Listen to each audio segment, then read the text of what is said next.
마태복음 9장 2절로 8절의 말씀이었습니다. 물론 이 말씀은 마태복음과 누가복음에도 동일하게 등장하는 변화산상에서의 예수님에 대한 모습으로 기록이 되어 있습니다. 우리는 온가족 예배를 드립니다. 온가족 예배를 드리니까 어려운 것이 있어요. 언어의 통일이고요. 모두가 다 인정할 만한 용어를 사용하는 것이 필요한 것이 그게 참 실질적으로 어렵습니다. 그러니까 일반 어른들이 쓰는 말을 통하여 우리 어린 자녀들이 이해가 되어야 하는 것인데 이게 어린이들에게 어렵잖아요. 그리고 또 젊은이들이 즐겨 쓰는 용어나 또 새로운 신조어, 어쩌면 우리 가운데 신조어라는 말이 뭔지도 모르는 어르신들이 계실 거예요. 그렇게 새롭게 계속해서 그러니까 옥스퍼드나 이런 사전에도 해마다 등재하는 단어가 보통 3,000자 이상이 된다고 하잖아요. 그러니까 언어가 얼마나 새롭게 많이 등장을 하는지 이 어른들은 그러한 이야기를 잘 몰라서 놓치는 경우가 많고요. 뭔 소리 하는지 모를 때가 많습니다. 이렇게 세대 차이가 깊고 넓은 이런 세대들이 한자리에 모여서 온가족 예배를 드릴 때에 그래서 용어의 이해에 대한 부분이 어려울 수 있는 겁니다. 안 그렇겠습니까? 이제 그런 부분들은 단순히 설교자의 부담뿐만 아니라 듣는 분들도 부담이 될 수 있습니다. 그러니까 이 부분에 있어서는 서로 노력을 해야 될 필요가 있는 거예요. 하시고자 하는 말씀이 뭔지, 여기 기록되고 내 귀에 들려오는 이 단어가 무엇을 의미하는지 관심을 갖고, 모르면 옆 사람에게 묻고 또 설교의 내용도 자세히 집중하여 듣고 이러는 것이지요. 저 또한 우리 사랑하는 산소막교회 성도들의 그 상황에 맞추어서 용어 선택을 진지하고 준비되어진 채 행하여야 되겠지요. 이 어려운 겁니다. 왜 이런 말씀을 드리느냐 하면은 소위 성경에 나타나고 있는 상황을 이미 문자로 예전에 있었던 역사들을 기록하고 있는 내용을 오늘 2024년을 살고 있는 우리에게 맞추어 적용하려 하니까 거기에 필요하다라고 여겨지는 실예라든지 이해할 수 있는 스토리를 만들어야 되지 않겠습니까?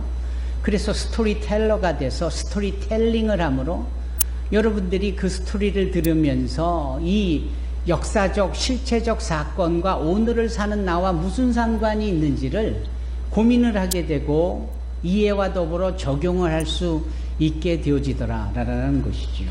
두 번째로요, 해 아래는 새 것이 없습니다. 그러니까 새로운 것, 신조어 어쩌고 저쩌고 많은 말을 해도 성경에 보면 예전부터 있는 이야기들이에요. 다만 예전부터 있었던 거를 그동안 우리가 관심을 두지 아니했을 뿐이지 뭐 지금 새롭게 등장하는 현상이나 상황이나 사건이나 사고들 예전부터 다 있던 내용들입니다. 아마 이런 점에 있어서 우리의 이해가 요구되고 필요한 듯 싶습니다. 자, 왜 이런 말씀을 드리냐면은 버스 얘기를 하려고 합니다. 여기서 금정역을 가려면 몇 번 버스를 타야 합니까? 라고 물으면 막 생각을 하시겠죠? 여기서 웬만한 버스 다 타면 다 금정역 간다 라고 말할 수가 있겠지만 제가 드리는 버스는 그 버스가 아니라 요즘 젊은 세대들에게 너무 익숙하고 이 상황, 이 현상 속에서 자연스럽게 뿌리를 내리고 있는 메타버스에 대해서 얘기하려고 그 버스라는 부분이 서로 다른 의미지만 이렇게 한번 대조를 시켜보는 겁니다. 여러분들의 관심을 모으려고 말입니다. 그러니까 여기서 버스는 그 버스가 아니라 유니버스의 버스로서 이 우주 공간이나 공간, 스페이스, 지역, 상황 이런 것들을 다 담아내는 단어가 버스예요. 그리고 이 버스 앞에 메타라는 단어가 붙는데요. 메타는 무엇이냐 하면 초월한다, 구애받지 않는다, 제한받지 않는다 라는 거예요. 따라서 메타버스 그러면 공간의 구애를 받지 않는 단어입니다. 어르신들 잘 아셨습니까? 예. 이 메타버스는 오늘날 이 세상에 중요하게 자리 잡고 있는 현상이기도 하고요. 지금은 이 메타버스 안에서 경제적인 실제적인 일들이 주고받아지고 물건을 팔고 사는 행위가 있고 그 안에서 문학을 논하고 철학을 논하고 그 안에서 예배도 드리고 그 메타버스 안에서 웬만한 것들을 다 하는 겁니다. 심지어는 내가 실질적으로 예수라엘 성지 그 자리에 가지 않아도 그 예수라엘 성지를 모든 이 메타버스 공간 안에 실체처럼 담아내므로 우리가 이 메타버스 안에 인터넷과 나의 컴퓨터로 그리고 나의 이 육신의 너브 시스템, 신경계통을 자극하는 디바이스, 안경이라든지 이런 것들을 적용해서 얼마든지 내가 있는 곳에서 지금 이스라엘 성지를 걷고 그곳에서 많은 풍경들을 보고 예수님이 2000년 전에 그 발자취를 눈으로도 확인할 수 있고 손을 내밀어 만져보면서 느낄 수도 있고 이게 메타버스의 특징입니다. 간혹 오래전 세상을 타개하신 부모님들에 대하여서 그리움이 사무친 자녀들이 그 부모의 평소에 지녔던 사진이나 일기나 또는 그분의 발자취의 정보를 이런 메타버스 회사에 제공하면 메타버스 회사에서는 그 자료와 정보를 가지고 똑같은 가상공간, 즉 부모와 함께 할 수 있는 메타버스를 만드는 겁니다. 그러면 이 자녀가 그토록 보고 싶어 그리움에 사무치는 그 마음을 가진 채 그 제공하는 안경을 쓰고 그 메타버스 공간 안에 들어가는 것으로 느껴지며 그 안에서 활짝 웃고 있는 예전에 별세하신 그 부모님들을 다시 만나는 거예요. 거꾸로 안타깝게도 자녀가 일찍 세상을 떠났다면 똑같은 방향으로 그 방법으로 자녀들을 메타버스 공간에서 이 부모가 그리운 마음으로 만날 수도 있는 겁니다. 참 대단하지요? 뭐 이런 이야기들은 이제 점점 생활화되어 가고 있습니다. 그리고 이거는 이미 10년 전, 20년, 30년 전에 영화로 이런 가상현실과 공간을 뛰어넘는 주제로 영화화된 것이 너무나 많아요. 그때는 그 영화를 보면서 이게 도대체 뭔 영화가 이래라고 얘기했던 것이 이제 보니까 다 이해가 되잖아요. 그 제임스 카메론이라는 유명한 감독이 만든 아바타만 해도 그래요. 그 아바타라는 영화를 그분이 만들 때 이 메타버스를 배경으로 해서 그 안에 가상세계와 현실의 세계를 뛰어넘나들면서 자신들의 목적을 이루는 내용을 담아줬는데 그 내용이 얼마나 실체적인지 보도에 따르면 제임스 카메론이 이 영화 아바타를 만들기 전 10여 년부터 그러한 시나리오를 만들었다고 하는데 그러니까 지금으로부터 20여 년 전에는 그러한 그분의 머릿속에 있는 상상의 시나리오를 이 영화를 제작하는 컴퓨터를 동한 실사 작업이나 여러 가지를 동원해서도 가능하지 않을 때부터 이 상상의 세계를 시나리오로 품고 있었던 사람이거든요. 그래서 그 시나리오가 그 이후에 10년이 넘어서 비로소 과학이 더 발전하고 메타버스를 구현해내는 기술과 그런 발전이 있을 때 비로소 그 영화를 만들었을 때 그 영화를 우리가 직접 극장에 가서 텔레비전을 통해서 보면서도 너무나도 놀라워했지만 그것이 현실적으로 나와는 아무 상관이 없어 보였던 것이 10년 전 이야기입니다. 그런데 지금은 우리가 얼마든지 그러한 메타버스에서 우리 어린아이들조차도 인터넷에서 제공하는 가상공간에 들어가서 그러한 일들을 한다라니까요. 그래서 본인이 그 안에서 땅도 사놓고 물론 가상의 땅이죠. 그런데도 주고받는 코인 시스템의 경제활동이 일어나는 거예요. 자기의 지적 소유권을 그 안에서 팔고 사는 일들도 있고요. 그 안에서 유명인들과 만나 대화도 하고 뭐 이러는 겁니다. 대단하죠? 이런 메타버스의 시대가 우리 젊은이들에게는 아주 익숙합니다. 반면에 우리 어른들은 이게 다 뭔 소리인지 이게 다 무슨 장난인지 잘 모르신단 말입니다. 그런데 제가 드리고 싶은 말씀이 있어요. 이것이 과연 사람들에게 유익을 주는 것이냐 라는 점에서는 의구심이 된다 이 말입니다. 결국은 이게 다 사람들이 만들어낸 인위적인 거잖아요. 그렇지 않습니까? artificial, 인위적으로 만든 것은 항상 한계가 있어요.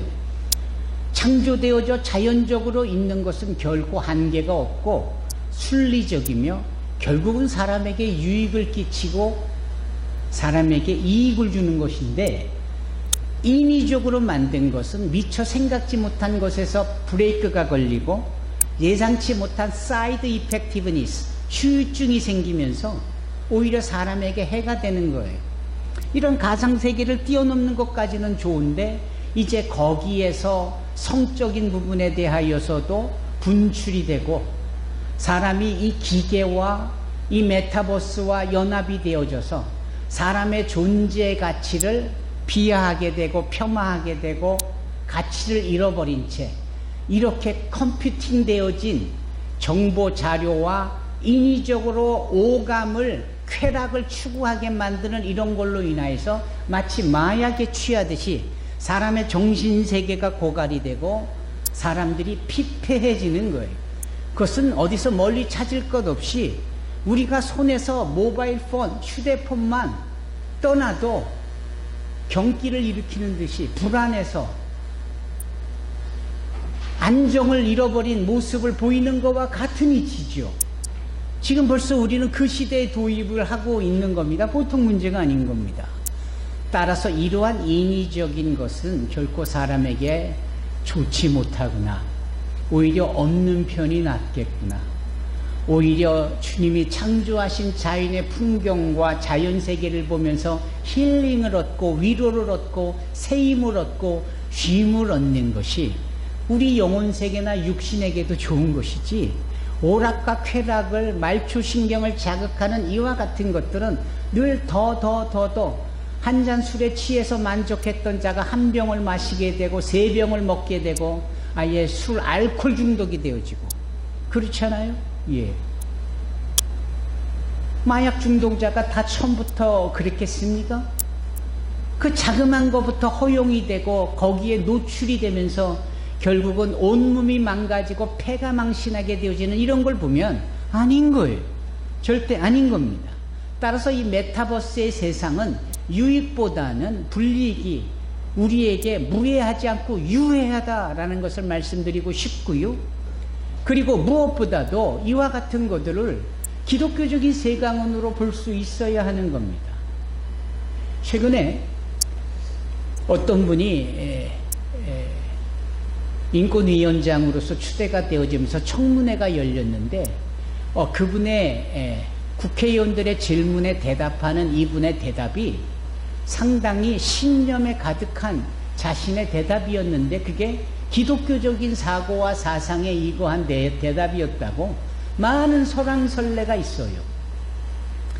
그러면서 공직자가 될 분이 자신의 주권적인 종교 신념으로 전체를 생각하지 못하고 자신의 고착되어져 있는 신념으로 인하여서 공직생활을 어떻게 하느냐, 이게 대부분의 의원들의 염려와 노파심이 담겨져 있는 질이어 있어요. 그런데 그분은 그러거나 말거나 그런 것들을 무시하기보다 자신의 신념으로 문제를 삼고 우려가 되어지는 것들을 자기 나름대로 답을 하는 거예요. 그래서 제가 그거를 보기도 했고 듣기도 하면서 또 그분에 대한 기사를 살짝 엿보면서 참 대단한 용기 있는 사람인 거는 분명하구나. 저는 목회자니까 그분이 행할 영역의 전문성의 일은 잘 모릅니다. 하지만 이것도 아니고 저것도 아니고 블랙도 아니고 화이트도 아니고 소위 그레이, 회색 지대에 있어서 성경대로라면 뜨겁지도 않고 차갑지도 않고 뜨뜻미지근한 이런 것들, 이런 것이 아니라 아주 분명하게 나는 차다 또는 나는 뜨겁다 이런 표현을 하니까 오히려 그 부분에 점수를 주고 싶은 겁니다. 그러니까 기독교 세계관이라는 것은 다름이 아니라 우리가 우리의 일반적인 상식과 컨센서스, 일반적인 이렇게 동의가 되어진 그러한 공감대가 있을 텐데 그 안에 더불어 조화를 이루면서 살면서 결코 자기가 소위 동의하고 또 한편으로는 타협하고 허용하고 포기하고 하는 이런 부분에 있어서 주님의 관점에서 기독교적으로 생각하고 결정하고 적용하는, 이게 바로 기독교 세계관이다. 우리가 살아가고 있는 삶에 이 부분이 하나님이 허락하셨다라는 이 절대적인 그분의 말씀에 의거한 나의 신앙, 그리고 그것에 대하여 성경이 기록하고 말하고 있는 내용을 믿고 그 믿음대로 따라 사는 것, 이게 기독교 세계관적 삶입니다. 그러면 이런 기독교적 세계관을 가지고 있는 사람들은 어디에 가서든지 인정받을 수가 있지요. 물론 괄호 열고 많은 사람들이 그렇게 알면서도 그렇게 살지 못하니까 신뢰받기 못하는 오히려 불신을 얻고 있지요. 괄호 닫고. 이게 지금 현실의 문제입니다. 하지만 초대교회로부터 최근 한국 사회에 이 교회 성장이 있기까지의 성도들은 어디에서든지 인정받고 어디에서든지 신뢰받고, 우리가 지난주에 나눈 말씀처럼 하나님께서 신뢰하실 만한 성도로서 이 땅에서 살았습니다. 가난, 경제적인 부함, 공부를 많이 한 고학력, 상대적으로 가방끈이 짧고 여기저기 근육질의 건강한 육신, 반면에 허약하고 마르고 병약한 이런 거하고는 상관없이 그 인격과 성품을 근거하여 세상에 내어놓는 아우라가, 그 포스가 세상 사람들로 보고 인정받고 신뢰했고 존경을 했었고 받았다 이 말이에요. 그것은 다른 말로 말하면 지극히 기독교적인 세계관으로 충실히 살았고 사람들은 그것을 인정했다라는 겁니다. 반대로 지금은 이런 메타버스적인 거에 함께 휘둘리고 그러한 인위적으로 만든 허상에 불과한 가짜와 같은 것에 마음이 뺏기면서 진짜인 진리를 꼭 붙들어내고 진리가 요구하는 대로 살아나는 것들을 점점 가치 없게 우리가 여기게 되어지더라. 이게 지금 우리가 직면한 위기다라는 겁니다. 메타버스를 얘기하면서 우리의 기독교 세계관을 얘기를 했는데요. 성경에 특히 전도서에 해 아래 새 것이 없다. 해 아래 새 것이 없다. 다시 말하면 예전부터 있었다 얘기예요. 바꿔 말하면 메타버스가 예전에도 있었을까요? 있었어요. 언제 있었느냐? 예를 들면은 하나님께서 다니엘과 같은 선지자에게 비전, 환상을 보여줄 때 그 모든 환상의 공간과 환상에 담겨져 있는 내용에 하나님께서 다니엘을 불러놓으시고 보여주시잖아요. 하나님께서 에스겔을 불러놓고 그 마른 뼈에 하나님의 성령의 바람이 부는 이 골짜기에 그 모든 마른 뼈들의 생명이 살아나고, 그렇잖아요. 위대한 하나님의 군사가 되어지는 이런 일련의 상황 등 이 놀라운 일들을 한눈에 보는 에스겔, 한눈에 보는 다니엘, 심지어는 요한계시록의 주인공인 사도 요한만 해도 반모섬에 가서 주일날 혼자 하나님 앞에 예배를 드릴 때 하나님께서 그에게 영적인 메타버스를 쫙 펼쳐주시는데, 그게 다시 오실 예수 그리스도의 재림의 주님으로서 심판주로서, 그리고 천국에 대한 모든 내용들이 그 환상 속에 쫙 펼쳐지잖아요. 그 가운데 누가 계세요? 예수님이 계시고 말씀하시고, 그 가운데 하나님의 영광이 보좌에 앉아 계신 채 있고, 그 가운데에 이 사도 요한이 있어 그것을 다 보는 것이 아닙니까? 오늘날로 치면 사람들이 인위적으로 만들어낸 메타버스와 같지만 하나님이 만들어내신 영적인 기독교적인 세간 공간에서 보내지는 메타버스이기에 이게 과거와 현재와 미래를 아우르고 실체적으로 우리에게 유익이 되고 우리를 살려내고 우리를 회복시켜주는 주님의 사랑이 완성이 되잖아요. 이런 사실을 보면은 메타버스와 같은 거 사람이 이제 만들어냈다라는 건 그건 예전부터 하나님의 세계에서는 얼마든지 존재하고 있었었구나. 그런데 그 하나님이 보여주시는 환상에는 결국은 우리에게 유익을 주시려고 결국은 우리에게 소망과 그리고 영원한 생명으로 이어지는 그 하나님 보시기에 가장 선한 것을 주시려고 예비해 놓으셨던 것인데 반하여 인간들끼리 만들어내는 이런 메타버스는 사람을 피폐케 하고 있으니 이 모든 것만 해도 기독교 세가건으로 볼 때 우리는 어떤 것을 따라야 될지 분명해지는 거죠. 사랑하는 성도 여러분, 조유진 양이 읽은 오늘 본문의 말씀, 이 부분은 예수님께서 공생의 사역을 하시면서 초기에 당신이 사랑하는 제자를 베드로와 요한과 야고보를 데리시고 산에, 높은 산에 오르시는 것. 그 산이 정확히 어떤 산인지는 모릅니다. 예. 그래서 우리는 트랜스포메이션, 변화산이다 이렇게 그냥 명명을 하지, 그 높은 산의 이름이 변화산은 아닌 거 이해가 가십니까? 예.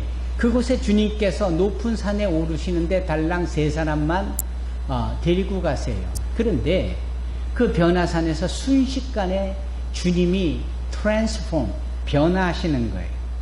그 트랜스포머처럼 자동차가 변하여 큰 로봇가 되는 것처럼 예수님께서 그렇게 베드로나 야고보나 이 요한과 다름없는 인간의 성정을 지니셨던 그분이 그 변화산에서 갑자기 그 모습이 변하는데 이 말로 다 알 수 없는, 그래서 이 마가는 이 변화한 주님의 모습을 자신의 언어나 용어나 단어로는 표현할 수가 없어서 그냥 하얀, 밝은, 이보다도 더 힐 수 없는, 그걸 뭐라고 말해야 될까?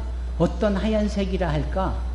그 영화배우 김혜자 씨가 어떤 액체를 집어넣으면은 더러웠던 이 옷이 하얗게 돼가지고 눈이 부셔가지고 밝아라 이렇게 얘기했던 그 광고처럼 이 마가도 세상에 어떤 빨래하는 자도 이렇게 희게 빨래할 수 없을 만큼 이어졌다. 아니 저는 이 용어를 이렇게 보면서 이렇게밖에 설명이 안 되는가? 빨래에 비교를 하나? 그런데도 그게 용어의 한계인 거예요. 그렇죠? 예. 성경을 보면은 결국은 성령에 감동되어진 주님의 사람들이 그 당시에 사용되어졌던 언어로, 그리고 본인이 표현할 수 있는 그 언어의 실력으로 그걸 표현하니까 천국을 본 사도 요한이 진주로 덮여 있고 황금길로 되어 있고 여기도 보석, 저기도 다이아몬드, 저기도 사파이어, 저기도 루비, 아니 완전히 보석 가게처럼 된 게 천국이라는 거예요. 질리지 않겠습니까?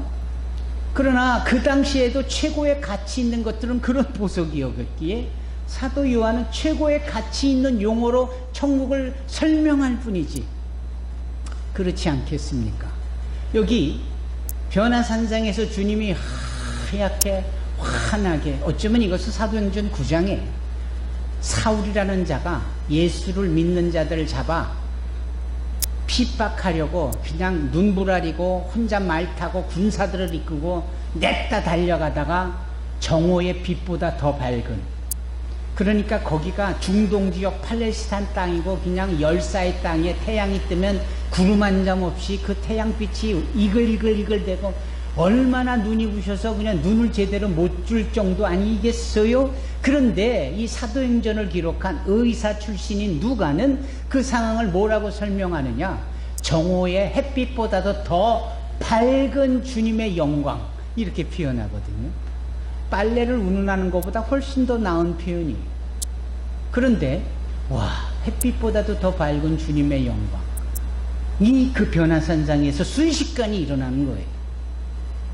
그래가지고 베드로와 그리고 요한과 그리고 야고보가 거기서 얼마나 놀라하는지.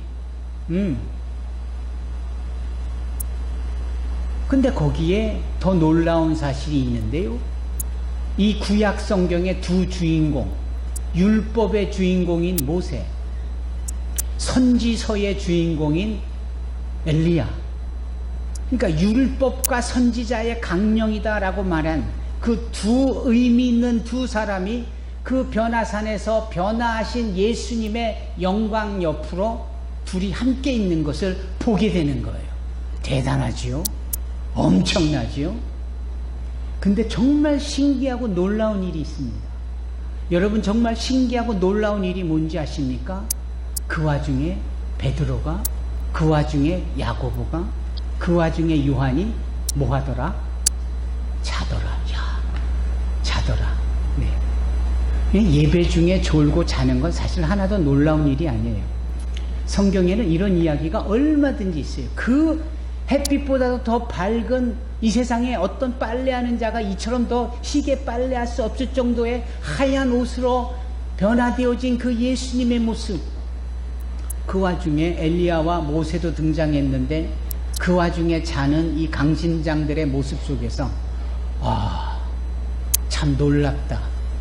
여러분, 이 주님의 은혜의 메타버스의 사건은 따지고 보면 출애굽을 하여 시내산에 도착을 한 모세가 이끄는 이스라엘 백성들 앞에 모세가 그 시내산 꼭대기에 홀로 올라가면서 하나님을 만나잖아요. 그 하나님을 만났을 때 그 모세의 얼굴이 하나님의 영광을 이렇게 비침으로 본인이 그 밝은 빛 때문에 스스로 수건으로 자기 얼굴을 가리고 시내산에서 내려왔다라고 하고, 사람들, 땅 위에 있었던 사람들은 그 모세의 얼굴에서 하나님의 영광의 빛이 비치어 나는 것을 보고 다 놀라워했다라고 하는데, 이 마가복음 9장의 메타버스의 사건은 사실은 예수님께서 그 하나님의 영광으로서 오히려 그 모세가 예수님의 옆에 선 자로서, 따라서 예수님이 곧 누구시냐? 그 출애굽의 시내산에서 영광을 나타내셨던 하나님이심을 나타내는 거예요.